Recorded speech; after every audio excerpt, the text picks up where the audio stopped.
जब अंदर से बोध होता है कि मैं शरीर नहीं हूँ, तभी इस बात को स्वीकार करना चाहिए। शास्त्र कहते हैं अच्छी बात है।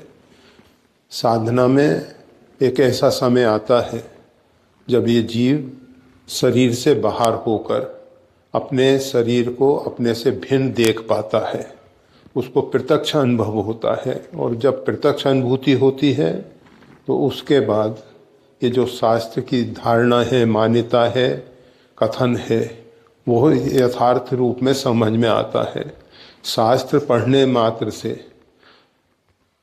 केवल बोध नहीं होता है।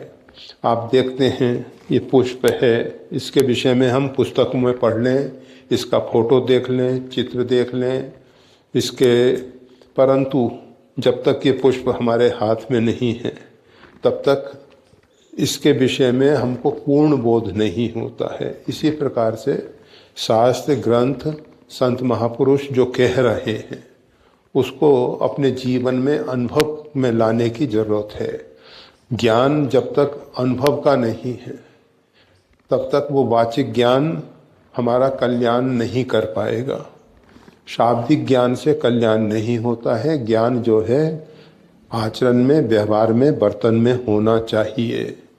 जब अंदर से हमको बोध होता है कि शरीर जो है परमात्मा प्रदत्त है, शरीर केवल हमारे वस्त्र के समान है और वस्त्र को जिस प्रकार से हम बदलने में कभी भी परेशान नहीं होते हैं, इसी प्रकार से शरीर में से जब अहमता और ममता छूट जाती है, टूट जाती है, तब शरीर को छोड़ने में और नया शरीर धारण करने में जो शास्त्रों में कहा है, जन्मत मरत दुसह दुख हुई। जन्म के समय और मृत्यु के समय भयंकर पीड़ा का सामना करना पड़ता है, परंतु मृत्यु के उपरांत हमको दूसरा शरीर मिलता है। उस शरीर में हम वो पहले की जो वेदना है उसको भूल चुके होते हैं। नवीन शरीर लेने के समय हमारे ज्ञान तंतुओं का विकास तो पूरा हुआ नहीं होता है, इसलिए भी हमको उसका उतना अनुभव नहीं है और वो हमारे स्मृति पटल पे भी नहीं है।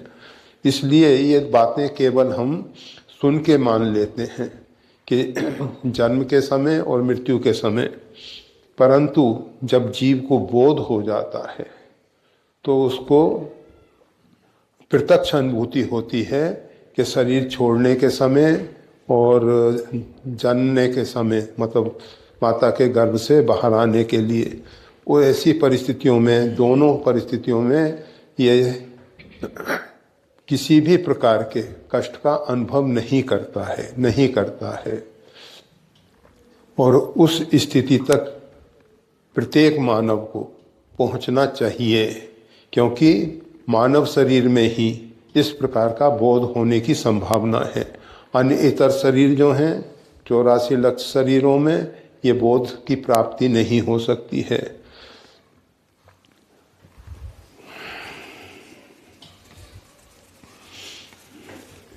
लिखा है इस बौद्धिक ज्ञान को अनुभव में कैसे करूं, तो अनुभव के लिए साधना में जो गुरु प्रदत्त साधना है जो हमको बताई गई है, उसमें निष्ठापूर्वक आगे बढ़ने की जरूरत है।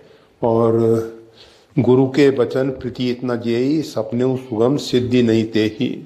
पार्वती जी ने कहा है कि गुरु के वचन में जिसको विश्वास नहीं है, आस्था नहीं है, निष्ठा नहीं है, उसका कार्य स्वप्न में भी सिद्ध नहीं हो पाएगा। और पार्वती जी ने स्पष्ट दिखा दिया कि नारद जी ने उनको जो आदेश दिया था कि भगवान शंकर तुमको पति रूप में प्राप्त होंगे, और उसके लिए उन्होंने तपस्या की। उस तपस्या से हटाने के लिए अनेक चेष्टाएं हुई। सप्तऋषियों ने आके उनकी परीक्षा ली, परंतु पाया कि उनका निश्चय दृढ़ है और उनको सफलता मिली। जो कि साधारण रूप में शिव को पति रूप में पाने के लिए बहुत कठोर तपस्या करनी होती है। और क्योंकि भगवान शंकर जो हैं सम्यक प्रकार से पूर्ण परमात्मा हैं और पूर्ण परमात्मा को अपनी तरफ से कोई इच्छा नहीं होती है। भक्त उनके अंदर इच्छाएं पैदा करते हैं अथवा उनकी जो आदि शक्ति भगवती जगदम्बा है वो इच्छा पैदा करती है। वीडियो देखने के लिए धन्यवाद। श्री गुरुदेव की वाणी का और ज्यादा लाभ लेने के लिए कृपया हमारे चैनल को लाइक और सब्सक्राइब करना ना भूलें। चैनल का लिंक डिस्क्रिप्शन बॉक्स में उपलब्ध है। जय श्री राम।